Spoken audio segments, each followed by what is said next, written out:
Olá, você está no Mundo Jurídico da Diária MSTV. E hoje nós estamos aqui para uma entrevista mais que especial, não só porque é a primeira vez que nós entrevistamos um casal, mas porque nós estamos entrevistando um casal que é como se fosse a referência nacional do mundo jurídico e do mundo do direito. Nós estamos aqui hoje com muita honra recebendo doutora Fernanda Marinella e doutor Paulo Nicolas. Sejam muito bem-vindos ao nosso programa. É um prazer, Wander. Obrigada pelo convite, obrigada pela oportunidade de estar aqui. É um prazer imenso. Estou muito feliz de estar aqui, agradeço imensamente o convite. Eu acho interessante porque vocês estão aqui em Dourados, na verdade, para participarem de um evento jurídico promovido pela Associação dos Novos Advogados, correto? Isso, exatamente. É um evento da ANA, Associação dos Novos Advogados, é minha segunda vez em Dourados, muito feliz, adorei a cidade, adoro Dourados. E foi um convite do meu querido amigo Mantovani, e o convite dele é praticamente uma ordem. O doutor Alexandre Mantovani é o nosso conselheiro federal aqui da cidade, e eu sempre digo assim, o Alexandre Mantovani é o conselheiro federal do bem, porque desde que ele assumiu o Conselho Federal, a projeção que Dourados ganhou no cenário nacional é espetacular. E o trabalho dele na frente da Comissão Nacional do Jovem Advogado também é espetacular, né? Nós devemos registrar isso também. É verdade, né? É verdade. Mas olha, um casal de advogados já é algo complicado em casa, porque à noite, na hora de dormir, qual que é o assunto? Não, na verdade a fase mais difícil, Wander, é fechar a agenda. Conciliar a agenda é o grande desafio, porque na verdade a gente tem um combinado lá em casa que os meninos não ficam só. Então pelo menos um tem que estar em casa. Então essa é a tarefa mais difícil. Então a gente faz reunião para conseguir fechar a agenda, para que a gente consiga conciliar a presença de todo mundo. Dessa vez nós dois estamos aqui, mas trouxemos os meninos que estão até aqui atrás das câmeras. Pois é, porque vocês têm dois filhos. Isso, dois 10 filhos e lindos, 7 anos. De 10 e 7 anos. Isso. Como que é o nome deles? Pedro e Luiz Fernando. Pedro é o mais velho, Luiz Fernando é o mais novo. Exatamente. E só estão os dois aqui em Dourados juntos porque trouxeram os dois. Exatamente. Senão estaríamos somente um. Então um viria para o outro chegar em casa de volta e o outro poder sair. E a agenda esses dias está bem complicada, porque final de semana é Dia das Mães, Dourados é complicado de chegar, e segunda-feira ela teria que estar em Goiânia, eu teria que estar em Brasília, e aí a gente já embolou tudo, fizemos um pacote, colocamos os meninos juntos.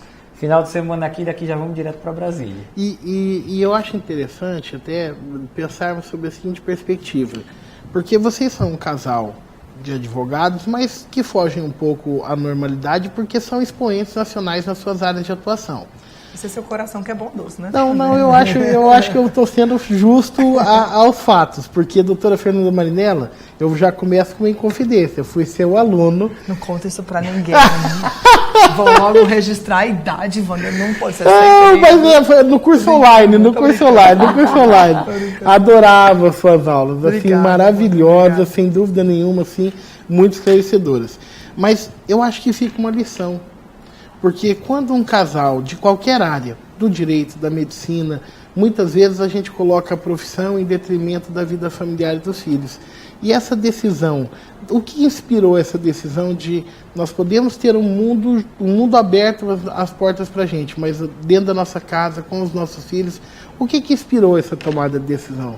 Na verdade, eu acho que a família é prioridade, a gente não pode abrir mão disso, né? Agora, a vida profissional também não pode ficar de lado. Eu acho que o grande desafio é realmente você conseguir conciliar tudo isso. E eu digo que hoje eu vivo um momento que também estou na presidência da OAB de Alagoas, né? Sim. E o exercício da presidência da OAB demanda, com certeza, muita dedicação. E aí, conciliar tudo isso tem que ser realmente uma parceria. Eu acho que essa é uma construção que a gente faz em conjunto, sabe? A mulher não teria oportunidade de galgar esse espaço se a gente não tivesse dentro de casa uma parceria. Tanto das crianças quanto do meu marido e assim por diante. Então, nós realmente fazemos isso um projeto de todos nós. É um trabalho em equipe e que não há nenhuma concorrência. Nós atuamos enquanto uma equipe mesmo. Nós costumamos dizer que são dois corpos, mas um só coração. E um só objetivo. Um só objetivo. Então, assim, não existe a minha carreira, a sua carreira. Existe a nossa carreira. Então, houve momentos em que a gente teve que tomar uma certa decisão. Aí também não há divisão específica de tarefas. A gente divide tudo. Não é porque ela é mulher que ela tem que cuidar, só ela cuidar dos meninos. Não é porque eu sou homem que só eu que vou viajar e trabalhar. Existe muito essa divisão muito equânime e vai de acordo com o momento. Então, por exemplo, existiram momentos na nossa vida que a carreira dela estava demandando muito mais tempo e a minha ainda não. Eu disse, não, eu recuo, vai você, depois quando você estiver lá, você para um pouquinho, vou eu, e assim os dois E agora estão os dois numa fase meteórica, não é verdade? Estamos tentando trabalhar bastante, né? Costumo dizer que a equipe verdadeira é quando 1 mais 1 não é 2, é 3, 4 ou 5. É a equipe de uma só carne. Fernanda, se me permitirem, eu não tenho chamado Fernanda e Paulo. Hoje a Fernanda é presidente da OAB Seccional Alagoas. Isso. Já tinha tido uma outra mulher presidente lá na Seccional de Alagoas? Não, na verdade, a primeira vez que uma mulher preside a OAB de Alagoas. Nesse momento, hoje, no país, eu sou a única mulher presidente, né? Na verdade, todos os outros estados nós temos homens. Historicamente, na OAB, na verdade, nós tivemos somente 8 mulheres presidindo seccional. São 85 anos de história da OAB, né? Se a gente pensar 27 estados, 85 anos, mandatos de 3 anos em cada estado, somente 8 eu sou a 9ª mulher a presidir uma seccional. Então, realmente, assim, somos poucas ainda na história da instituição presidindo uma seccional. Então, para Alagoas é a primeira vez e acho que é um grande avanço e que nós precisamos continuar avançando. Nós já representamos hoje no Brasil 50% da advocacia nacional e eu acho que nada mais justo, né, que a gente esteja aí nesse cenário ocupando também os cargos de direção nesse sistema OAB. Eu acho que é fundamental que as mulheres ocupem esse espaço. E qual foi, assim, um grande desafio para chegar lá em Alagoas? Houve uma competição, ou foi uma disputa, ou foi uma chapa só? Como Não, foi na verdade, a eleição em Alagoas é uma eleição muito complicada, é uma eleição bem pesada, assim, de muitos... Políticas, seja de qualquer tipo em Alagoas... a política em Alagoas é marcada por esses grandes combates, na verdade, é assim. E o processo eleitoral da OAB também é uma eleição bastante aquecida, na verdade, é uma eleição bastante complicada, mas, assim, fizemos um trabalho, eu acho que a candidatura a um processo eleitoral, qualquer deles, você tem que ser com muita dedicação, muita disciplina, né, muito rigor com tudo que você vai conduzir. E eu acho que é assim que a gente processou durante todo o caminho. E aí deu certo, né? Na verdade, eu fui conselheira federal suplente na gestão anterior, tive a oportunidade de presidir a Comissão Nacional da Mulher naquela oportunidade e depois recebo, então, a oportunidade, não tinha como projeto pessoal ser presidente da OAB, mas ele foi construído com trabalho da gestão anterior e aí acabei sendo alçada pelo grupo para esse projeto e aí conseguimos desenvolver, aí já cumprimos todos os projetos de campanha, conseguimos cumprir todo o que estava comprometido de gestão e estamos avançando cada vez mais. Acho que a ideia da gestão é essa. A atuação como presidente da Comissão Nacional da Mulher Advogada é que gerou tamanho trabalho, houve tanta repercussão e a credibilidade por trás disso, que cacifou essa eleição para a primeira mulher presidente do Alagoas. Eu acredito que com certeza deu a sua contribuição. Na verdade, quando nós presidimos a Comissão Nacional, Wander, há muitos anos a Comissão Nacional não era nomeada, ela não existia no Conselho Federal da OAB. Tivemos a oportunidade de presidir, na frente da comissão nós conseguimos aprovar alguns projetos importantes para a advocacia, como, por exemplo, as cotas para as mulheres no sistema OAB. Eu sei que muitas mulheres dizem, porque eu odeio cotas, né? Eu também digo que eu odeio cotas, mas digo que às vezes elas são necessárias e são importantes para que as mulheres consigam essa autonomia no poder, no exercício do poder. Então, a gente conseguiu efetivar as cotas, conseguimos transformar a Comissão Nacional, que era uma comissão especial, o que significava, ora o presidente nomeava, ora não nomeava, e a comissão se torna, então, uma comissão permanente. E depois disso, nós conseguimos aprovar o Ano da Mulher Advogada, que foi um ano de valorização, com vários benefícios, várias isenções. Então, isso foi uma construção, né, à frente da Comissão Nacional. Claro que é um trabalho conjunto de toda a comissão. E naquela oportunidade, Marcos Vinícius teve, o então presidente da OAB, Marcos Vinícius Furtado Coelho, teve um papel muito importante. Lamáquia, na época, como vice-presidente, também teve sua contribuição. E, na verdade, então, foi um grande avanço de trabalho de muitas mãos. O Mantovani estava no Conselho Federal naquela oportunidade, já participando dessa construção também. Então, foi uma construção de muitos ideais e acho que deu certo. Então, avançamos na pauta da mulher e acho que isso foi importante para toda a advocacia. E hoje lá em Alagoas você fez a referência, já concluímos todos os projetos que nós tínhamos na campanha, porque já está encerrando o mandato, né? Na verdade, nós entregamos em dezembro do ano passado, Wander, nós entregamos tudo que a gente tinha se comprometido. Na verdade, fechamos todas as nossas propostas em dezembro, fizemos uma entrega à advocacia e agora nós estamos iniciando novos projetos esse ano, né? Esse ano com investimentos em obras e outras áreas. Desses projetos que foram realizados, você poderia destacar alguns deles? Nós criamos uma pauta importante, que é a diretoria de prerrogativas lá da seccional. Na verdade, a OAB Alagoas, inclusive, inovou nesse sentido. Para a gente, prerrogativas é pauta número 1. Então, a gente criou lá uma diretoria de prerrogativas com toda a sua estrutura, com procuradoria de prerrogativas e toda a estrutura nessa diretoria. Criamos, junto com a prerrogativas, a blitz das prerrogativas e a gente resolveu um problema que era histórico vincular, Wander, que é o seguinte, os advogados muitas vezes reclamam do funcionamento do judiciário, do funcionamento dos órgãos públicos, mas reclamam nos corredores e não levam isso para a instituição. Então, muitas vezes, a OAB não toma providência porque sequer está sabendo. Então, nós invertemos o papel. Em vez de esperar a reclamação chegar, nós vamos buscar. Então, a Blitz das Prerrogativas é uma ação nesse sentido. Nós vamos buscar as informações nos corredores dos fóruns, vamos buscar as informações nos órgãos públicos e aí conseguimos resolver muitos problemas nesse sentido. Nós também consolidamos muitos projetos de pós-graduação presencial na sede, através da ESA, projetos importantes na Caixa de Assistência, com a ação dos esportes, a ampliação muito grande dos convênios. Então, foram muitas ações aí no decorrer. Nós também efetivamos um projeto lá que a gente chama Comissão de Apoio Profissional, Wander, que é uma comissão que apoia os advogados a partir do dia do juramento e faz toda a travessia com eles nesse momento inicial da carreira. Então, a gente tem toda uma orientação, porque às vezes o advogado jura e ele recebe a carteira hoje, ele acha que no mesmo dia ele vai peticionar, né? Ele acha que ele vai sair do juramento e ele vai sair peticionando. E não é bem assim, né? Até que ele consiga o seu certificado digital, até que ele consiga se cadastrar em todos os sistemas do processo eletrônico. Então, tudo isso é um desafio para ele, né? Então, às vezes eles não sabem nem o horário de funcionamento de fórum, essas coisas. Então, a gente tem um grupo de apoio que vai acompanhando esses advogados até eles conseguirem caminhar de forma bem autônoma, né? Então, é uma contribuição também para a advocacia. Paulo, e a sua atuação institucional na ordem, qual que é? Ou você, como ela é presidente, você não participa da atuação institucional? A atuação institucional é no cargo mais importante da OAB, que é o de primeiro-dama. Como ela é a única presidente, mulher de seccional, eu sou o único primeiro-damo também. O único... Tá certo. No Brasil inteiro não tem outro, né? E exerço esse cargo com muito orgulho. E a atuação profissional de advocacia? Porque a professora Marinela é uma professora, mas vocês advogam também, tem escritório, como que funciona isso? Nós somos sócios no nosso escritório, atuamos na área de direito administrativo, tributário, de um modo em geral, e a gente atua também como uma equipe. Mas o escritório de vocês, na área de direito administrativo e empresarial? A gente faz um pouco empresarial porque faz um pouco a área tributária. A gente não faz toda a área empresarial, é mais administrativa e tributária. E trabalham só vocês dois no escritório? É um escritório familiar ou já está se tornando... Como que funciona a estrutura do escritório? É um escritório pequeno, meio que artesanal, como a gente costuma dizer. Basicamente nós dois, temos alguns advogados nos apoiando, mais 2 advogados nos apoiando. Associados, no caso. Os sócios são vocês dois. Isso. Os sócios apenas nós dois.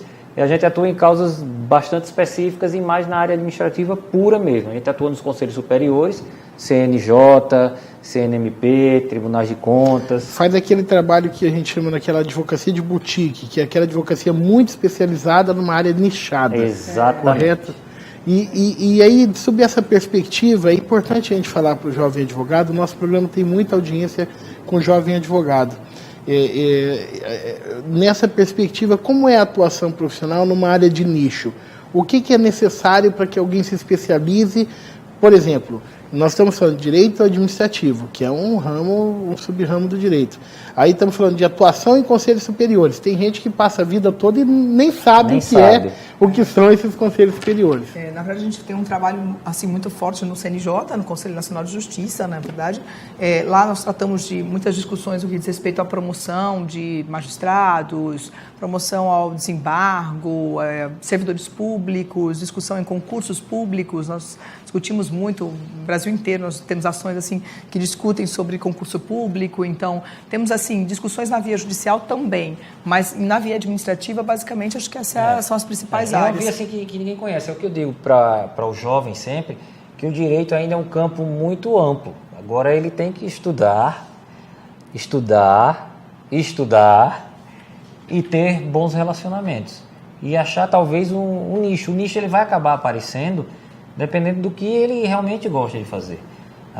As coisas acabaram aparecendo e hoje existem conselhos superiores, existem órgãos que muitos advogados nem conhecem.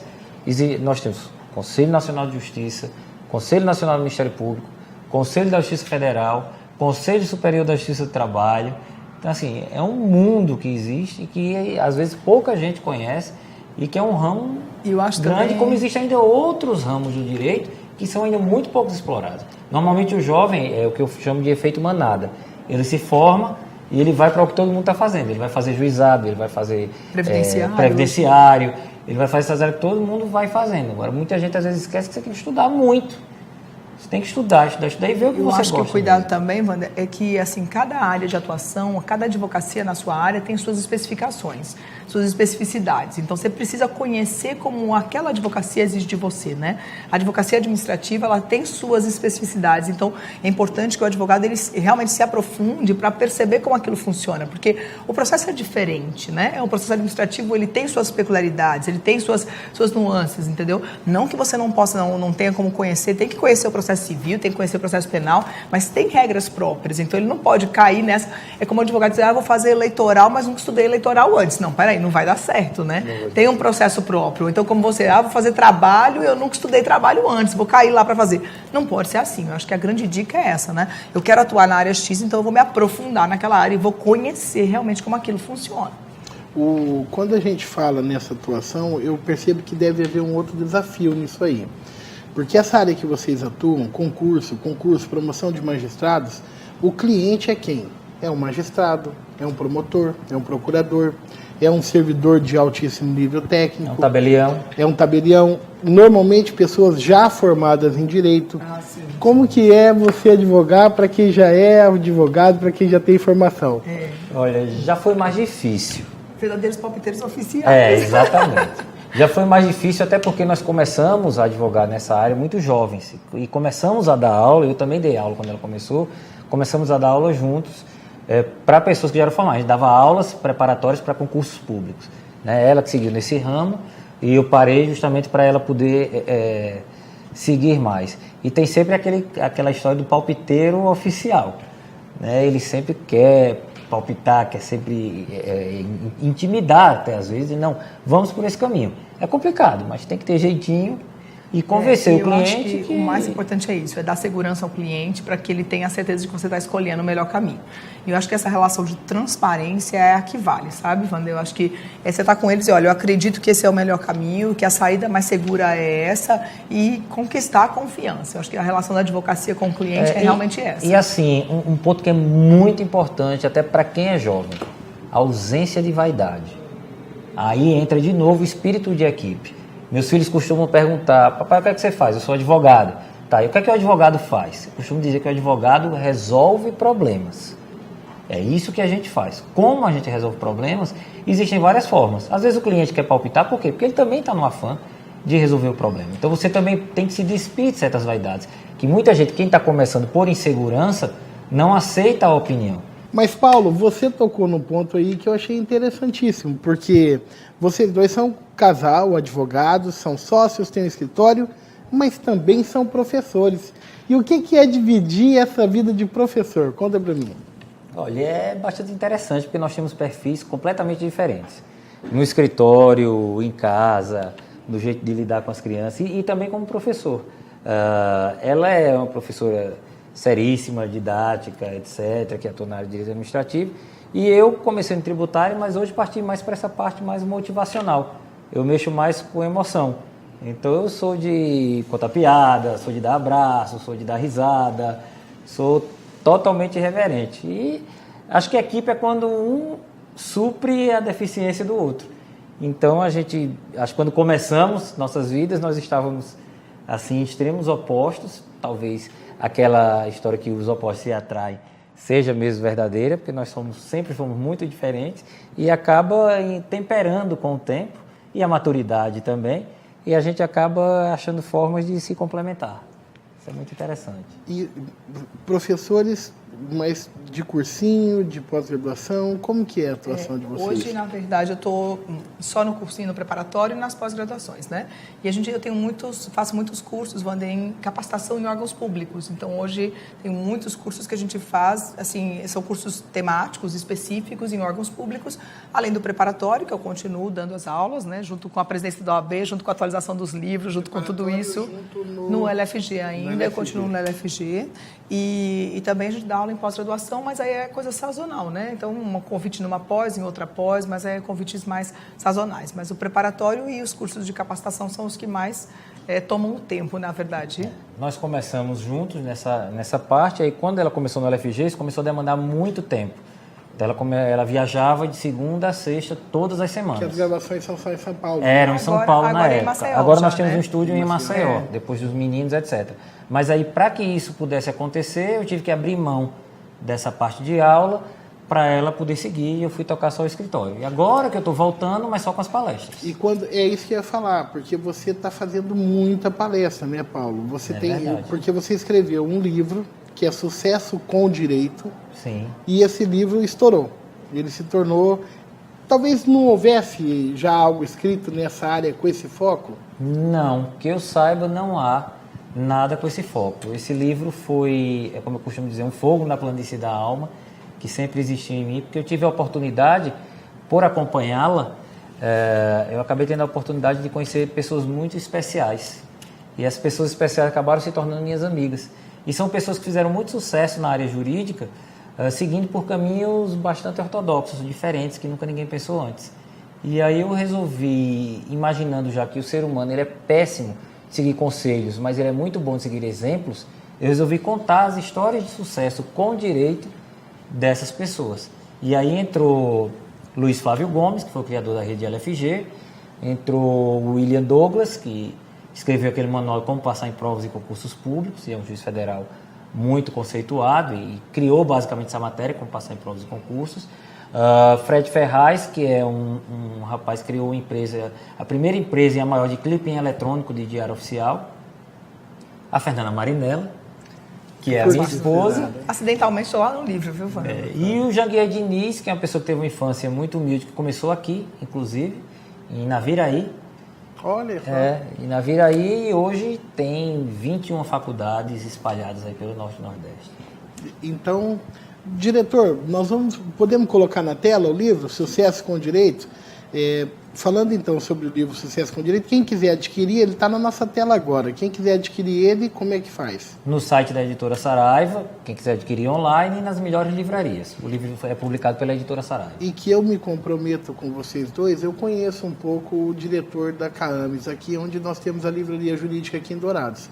Se não tiver lá, eu garanto para vocês que vai ter tão mais breve possível. Viu? Muito bem, a gente agradece. Doutor Diego, estou cobrando você, tem que ter lá na livraria jurídica aqui da CAAMES de Dourados. Ajude que esses dois menininhos que estão aí atrás das câmeras agradecem.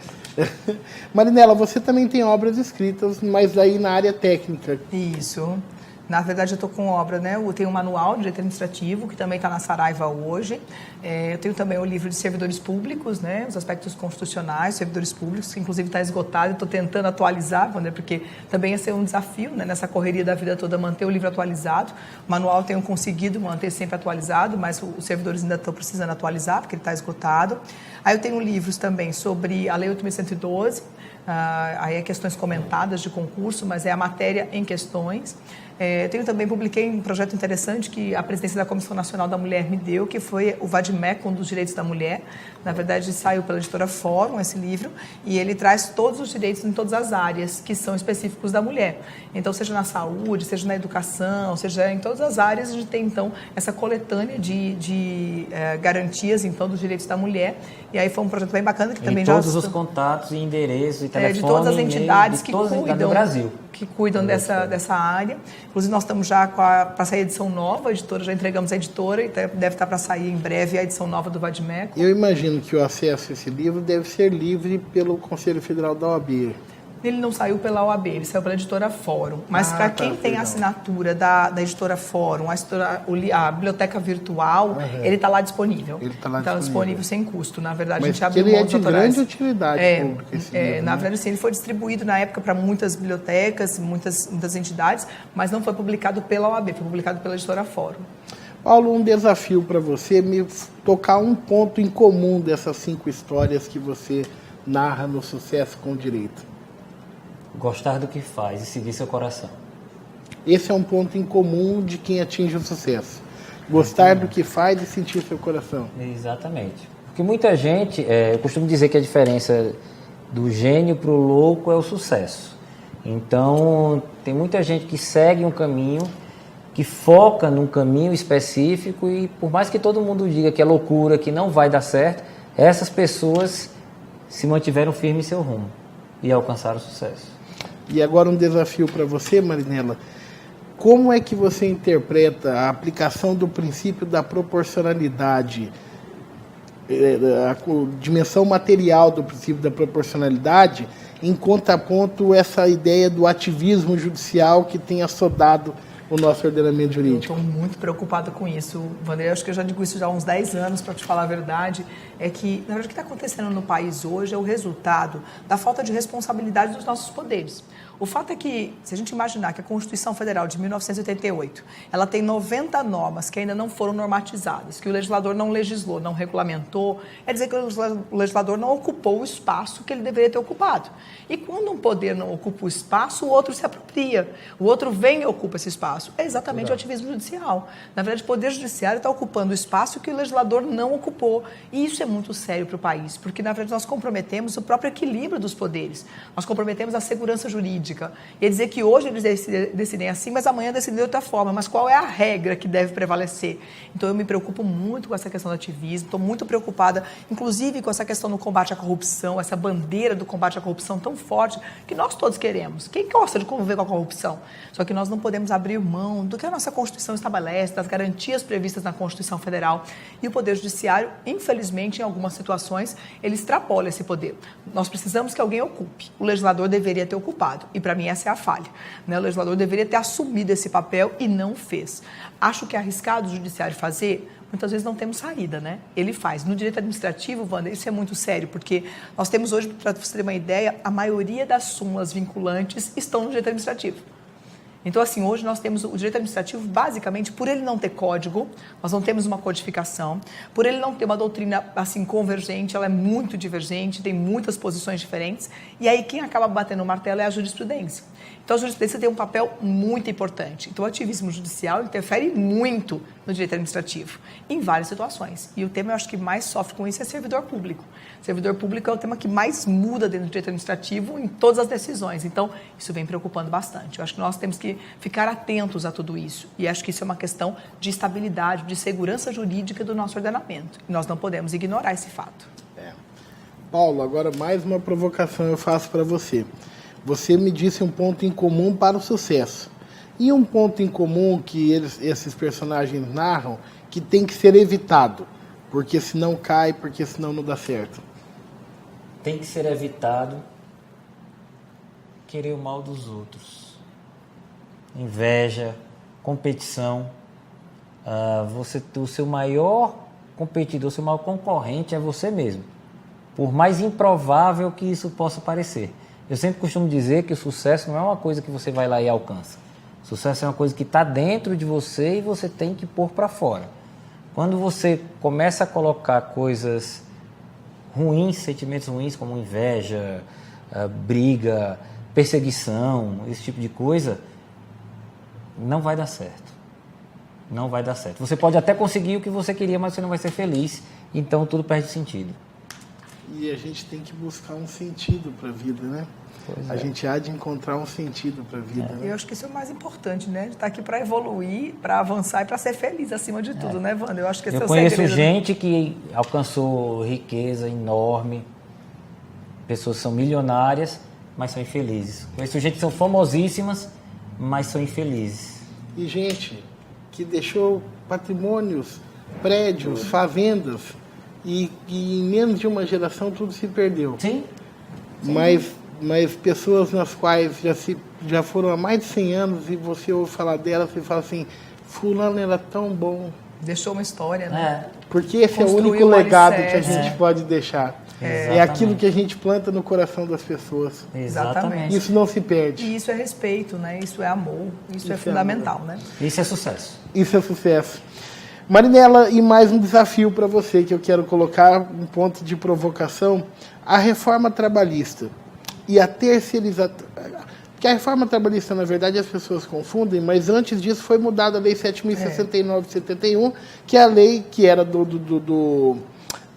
a lei do trabalho temporário, que agora passa a ser trabalho temporário e terceirização. E um detalhe importante é que agora passa a admitir a terceirização nas atividades fins e também no serviço público. Que na verdade era uma situação bastante discutível, né? A terceirização no serviço público, ela acontecia, na verdade, ela sempre aconteceu, só que ela acontecia com nuances, assim, bem discutíveis, né? Então, a gente falava da terceirização com relação às contratações com inexigibilidade de licitação, aí tinha toda a discussão da contratação direta, quais os vínculos, como ele era possível, e a substituição, né, pelo concurso público, né? Porque você substituía a terceirização por aqueles que prestam concurso público e têm estabilidade. Então, a terceirização sempre foi um ponto de muita preocupação no serviço público, mas, de fato, ela já acontecia. Eu penso, Wander, que a reforma trabalhista a gente ainda não tem tempo suficiente para fazer uma avaliação do que ela representa enquanto consequências. A gente não tem ainda, acho que é há pouco tempo para a gente dizer assim, ó, ela foi boa ou foi ruim. Acho que tem muitos pontos preocupantes, e que trazem para a advocacia, sem dúvida alguma, grandes preocupações, tá? Agora, eu penso que para a terceirização no serviço público, antes ter regra do que não ter regra nenhuma. Então, eu acho que algumas regras são importantes. O problema é que elas precisam ser cumpridas. E eu acho que é isso que não acontece ainda. Eu digo isso por experiência própria, porque na prática sempre aconteceu. Eu fui procurador-geral do município de Maceió há 10 anos. E há 10 anos a terceirização acontecia. Porque, na verdade, de forma velada, advogado sempre acha um jeito de fazer as coisas acontecerem. E ela existia. E não é só isso, porque a gente tinha entidades, institutos também, né? Então, a própria organização da sociedade civil, de interesse público, a OCIP, a OS, essas entidades todas acabavam trazendo a terceirização para o serviço público, mas ela não era uma verdadeira terceirização, né? Porque a gente não transferia a atividade de serviço público propriamente dita, mas que no fundo era transferida. Então, eu acho que essa é a preocupação. O meu particular receio, e concordando com o que você disse, a gente só pode traçar uma perspectiva teórica, a gente não tem ainda os efeitos práticos para analisar. A constatação empírica vai demorar um pouco, mas do ponto de vista teórico, quando você admite a terceirização ampla e restrita, nas atividades meio e nas atividades fim, porque aí você não tem regra, essa é a grande preocupação. É por isso que eu digo, é melhor ter regras, eu preciso das regras. Exatamente. Não da forma como está também não resolve. E aí o jovem hoje que pensa no concurso público, amanhã ou depois pode não ter vaga de concurso público, porque está tudo terceirizado. E com certeza a administração pública, em termos de flexibilização nas contratações, ela vai preferir a terceirização, que é um risco, Wander. É um risco para a própria organização da administração pública, porque quem vai contar a história da administração? Quem vai documentar o que aconteceu na administração? Porque a estabilidade do servidor ela não é por acaso. O servidor público não tem estabilidade por acaso, só para dar a ele segurança. Não. Serve também para dar segurança à gestão pública, à administração pública e aos serviços públicos prestados. Quando você pensa na terceirização, isso não acontece. Agora é uma ideia muito sedutora, porque a economia gerada com a terceirização, o servidor público custa caro. A economia gerada com a terceirização é muito grande. Então, a ideia, a princípio, é sedutora. Numa perspectiva meramente econômica financeira, do direito. É muito sedutor. Agora, quando a gente traça uma perspectiva histórica, não havia estabilidade. Sim. E quando não havia estabilidade, o que acontecia a cada mudança de um prefeito? Mudava todo mundo. E é o que vai acontecer na terceirização. Aí acabou a memória administrativa, acabou essa é a preocupação. Por isso que eu digo, acabou a terceirização, ela acaba com a história. Porque, na verdade, a cada gestor ele vai trocar todo mundo terceirizado. Ele não vai continuar com quem ele estava. Acaba com a independência. E compromete a própria eficiência da administração, muitas vezes. E aí o pessoal descobre, essa é a grande saída, quando, na verdade, nós estamos retrocedendo em algo que já tinha sido avançado com a Constituição de 88. Com certeza. Quer dizer, vamos retroceder para um tempo de troca de servidor público, de casuísmo. E eu vou dizer mais, tem uma preocupação, Wander, que eu acho que não pode ignorar o fato, que foi um projeto que já tramitou, que era o Trem da Alegria, que é acabar estabilizando essas pessoas, né? Porque, na verdade, isso já aconteceu no Brasil, né? Exatamente. A gente já teve essa história já foi contada antes. Exatamente. Então, ainda hoje existe briga de gente querendo ser estabilizada. Os cartórios, nós temos em todos os estados, tem os interinos, de concursos que ainda não houveram, os interinos lutam até hoje por uma PEC para serem. Eu me preocupo com essa questão. É muito perigoso. No serviço público é muito preocupante, porque não tem regras. Eu acho que o principal é o valor com a coisa pública, entendeu? A estabilidade tem um mal, que a gente diz, o servidor se acomoda, não quer trabalhar, etc. Mas se for terceirizar, com o tempo vai acontecer a mesma coisa, porque também vai mudar, a pessoa não vai querer trabalhar, porque tem indicação política, etc. etc. Verdade, o que precisa mudar é a consciência de que você está ali prestando um serviço público, que é o cidadão que paga o seu salário. E não pode generalizar, né? Que a gente tem servidores competentíssimos Brasil afora, Sim, a gente não pode... Eu acho que existem instrumentos de direito administrativo para corrigir quem não está trabalhando. A própria reforma administrativa que trouxe a condição de avaliação periódica do servidor, avaliação, tudo isso serve para realmente desacomodar, né? Tirar o servidor da acomodação, da zona de conforto. Agora, o Brasil ele é pródigo em buscar soluções mágicas, milagrosas e deixar de fazer a cartilha do feijão com arroz. A tarefinha de casa. A tarefinha de casa. Ah, não está dando certo. Pô, mas você não cumpriu o que tem que ser. Não Como tá... que podia dar certo se você não fez, Se né? você não fez, não é verdade? Aí. Só que eu estou intrigado com uma coisa assim, Marinela Paulista. Isso, no interior de São Paulo. Alagoano.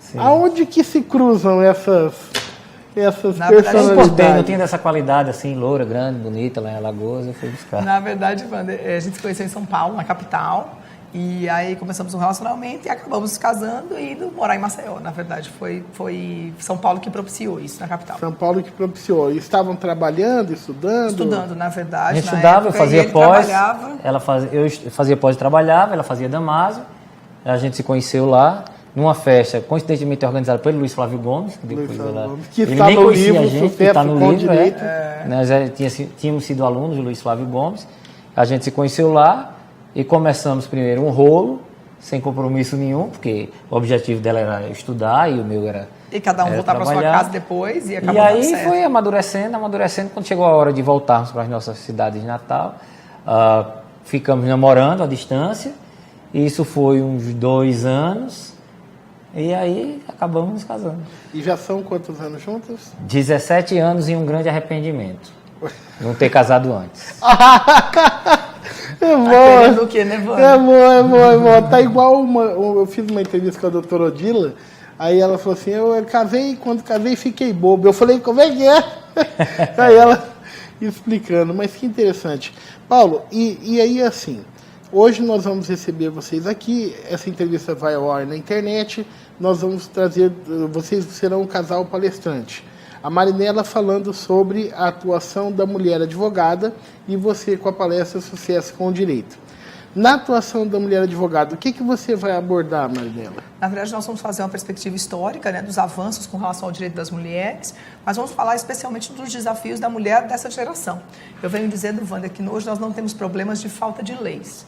Hoje nós temos os direitos, digo nós mulheres, temos direitos já consolidados no nosso ordenamento jurídico. Mas eu acho que o desafio dessa geração é efetivar esses direitos. Eu acho que esse é o papel. E eu acho que a mulher advogada ela tem uma responsabilidade muito grande diante dessa realidade, porque somos conhecedores da lei, somos conhecedores desse direito. Então nós temos que alavancar, nós temos que impulsionar, temos que ser formadores de opinião realmente com relação a essa construção dos espaços de poder ocupados pelas mulheres. Eu acho que esse é um grande desafio, né? Se a gente imaginar, Wander, que hoje nós já representamos 50% da advocacia e nós ocupamos 37% somente dos cargos de dirigentes em todo o sistema OAB, e que nós só temos uma presidente, quer dizer, nós ainda precisamos avançar com relação a esses espaços. E não precisa ir longe, né? Na política partidária a situação não é diferente. Nós já somos 52% do eleitorado nacional e nós só temos 10% das casas legislativas. Então, assim, é preciso mudar esses números, mas as mulheres precisam se preparar para isso. Você vai dizer, Fernanda, é um problema de falta de mulheres capacitadas? Claro que não. Mas a gente precisa construir essa caminhada, né? Ela precisa se conscientizar desse papel. Eu acho que esse é o desafio. Fernanda, você cita muito a questão corporativa, da ocupação dos cargos dentro da ordem, mas você já se questionou ou observa se há também um problema da mulher advogada no exercício da profissão? No trato com as autoridades? Com certeza. E a gente tem algumas áreas, Wander, que isso é muito mais visível, né? De assédio realmente, de remuneração, honorários reduzidos para as mulheres. Tem todo esse estudo e com relação a isso tem muitas diferenças. Então, por exemplo, a mulher na advocacia criminal sofre, com certeza, várias dificuldades.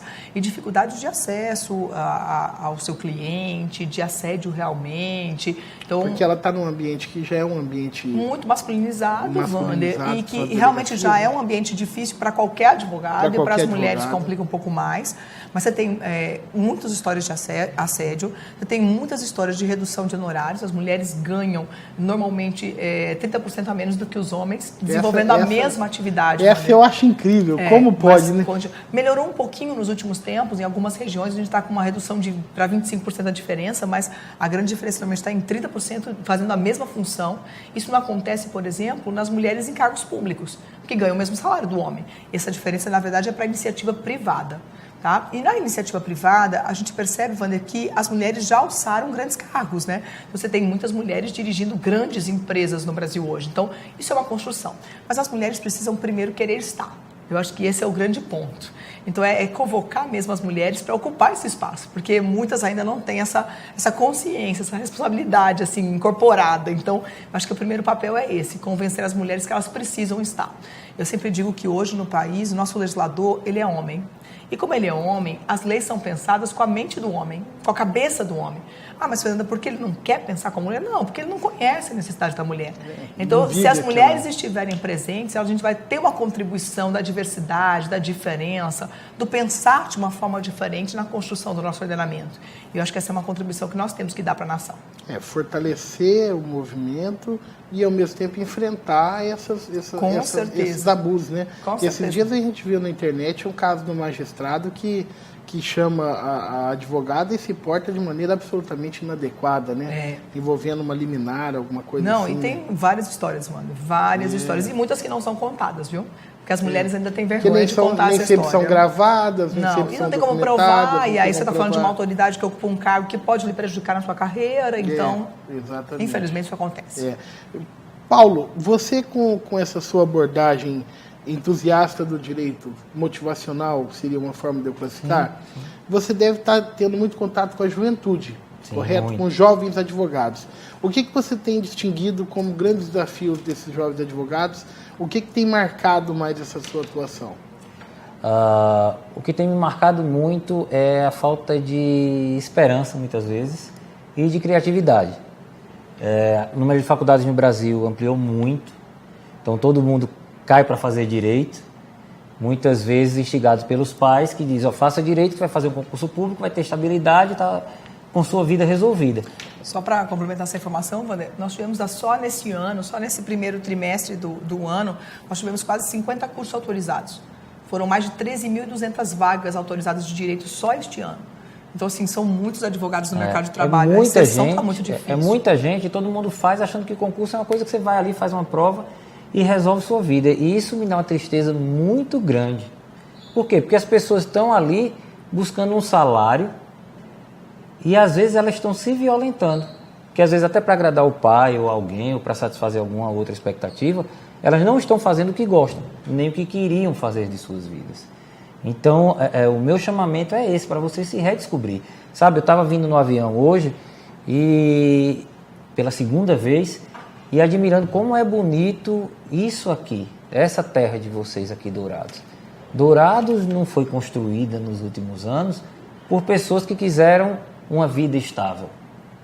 Isso aqui foi construído com gente que queria trabalhar, que queria fazer uma história, que queria construir coisas novas. E é isso que a gente está precisando. De gente que queira contribuir e construir coisas novas e construir a sua história. E não ir atrás meramente de um salário. Nada contra o concurseiro, mas aquele que queira por vocação. Não, eu nasci, eu quero ser um magistrado, eu quero ser um promotor, eu quero ser um delegado, eu quero ser um policial. Mas você querer isso, e como grande maioria das pessoas entra no curso de Direito para fazer um concurso atrás de um salário, isso magoa, porque eu sei que a pessoa no fundo não quer aquilo. E eu acho que tem um outro problema social que eu tenho percebido na minha atuação profissional e como professor, que é constatar o seguinte: é provável que se você queira, eu quero só um emprego de um concurso público, e aí você se torne um técnico administrativo, potencialmente os efeitos colaterais da sua infelicidade, né, de estar se violentando, eles vão sempre atingir, mas vão atingir menos a sociedade do que, por exemplo, um magistrado. Sim, que se torna juiz pelo salário. Sim. Ele não vai cumprir bem a tarefa. Não vai, ele vai ser infeliz, frustrado o resto da vida. O juiz não está lá para julgar processo. Um juiz está lá para resolver problemas, fazer justiça. Então, ele precisa ter paciência de ouvir, ele precisa ter paciência de construir a ideia junto. Então, ele precisa ter paciência para conciliar, ele precisa ter paciência para ouvir as partes, para atender os advogados. Então, quando ele não faz isso porque ele gosta, acaba travando. Aí chega uma hora que... Aí ele se preocupa que 5 horas tem que encerrar a audiência porque ele tem academia. Não, que ele só vai um dia na semana, porque os outros ele não vai se comprometer.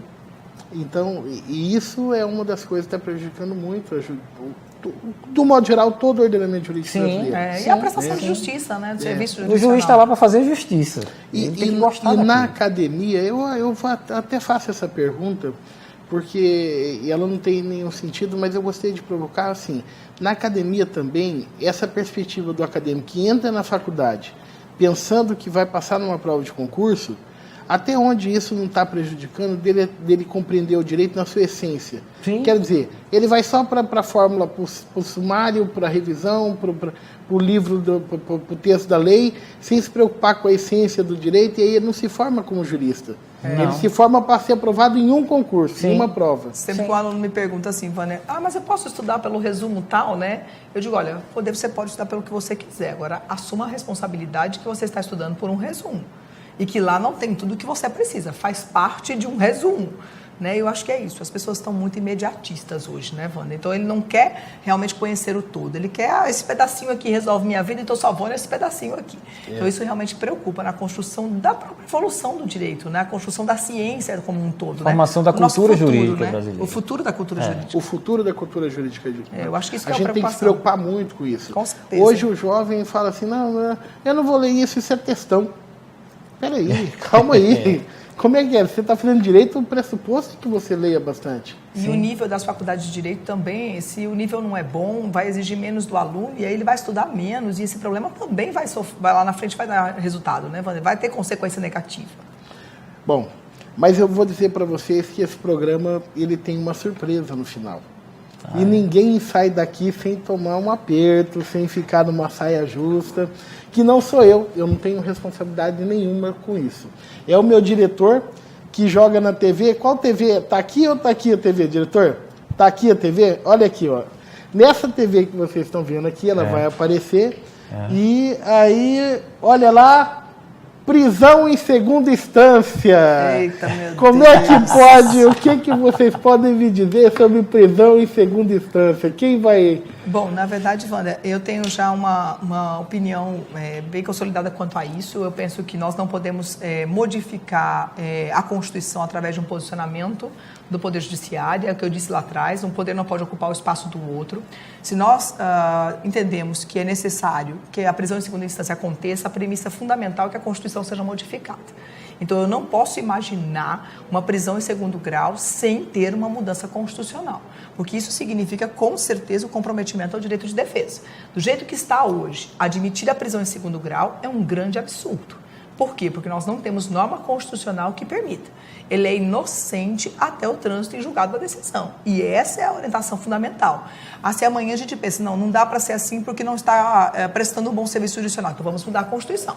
O que eu não posso é modificar a Constituição por uma decisão judicial. Isso não existe, né? Então a gente tem que pensar que o direito de defesa, ele não foi conquistado na Constituição por acaso.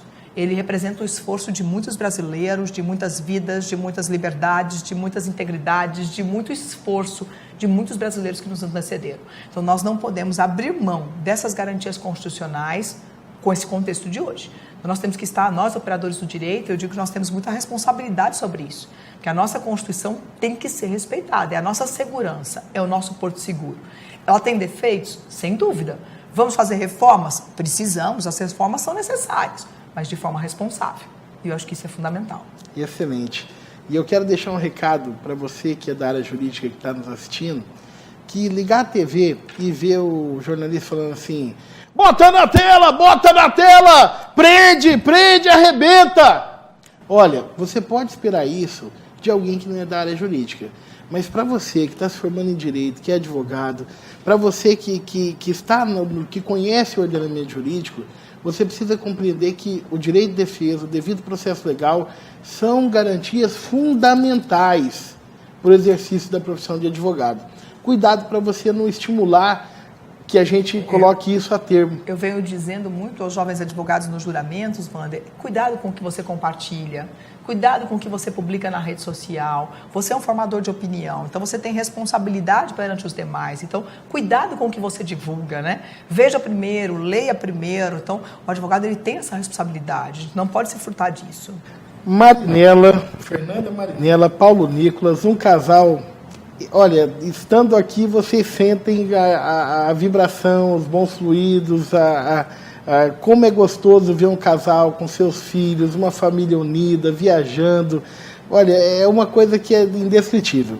E eu não gostaria que vocês saíssem daqui sem deixar uma mensagem, falando agora para aquele jovem que está entrando na faculdade agora, que está lá no meio do curso, não sabe se fica, não sabe se sai, está meio indeciso, mas também aquele jovem que acabou de se formar e vai entrar no mercado de trabalho agora e olha para esse monstro desse mercado e para esse país em crise. Então, cada um ao seu tempo, deixar uma mensagem, olhando para aquela câmera ali, falando direto com o nosso web espectador, e para que eles possam, para que a gente possa deixar uma palavra para esse jovem agora no finalzinho do nosso mundo jurídico. Vamos lá. Quero te propor um exercício mental. Feche os olhos agora e pense o que eu quero da minha vida e o que eu estou fazendo para conseguir o que eu quero. Esqueça o que as pessoas esperam de você, esqueçam o que sua família espera de você e pense em você mesmo. O que você quer fazer da sua vida? Do que você gosta? É isso que você quer?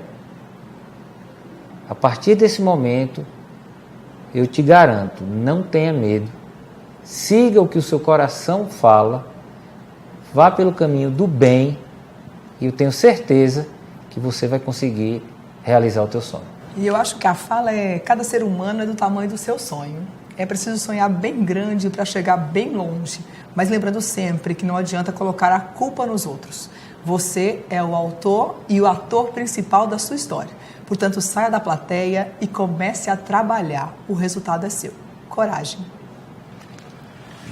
Ok, e nós tivemos a honra de receber no mundo jurídico a doutora Fernanda Marinela, doutor Paulo Nicolas, e até a próxima.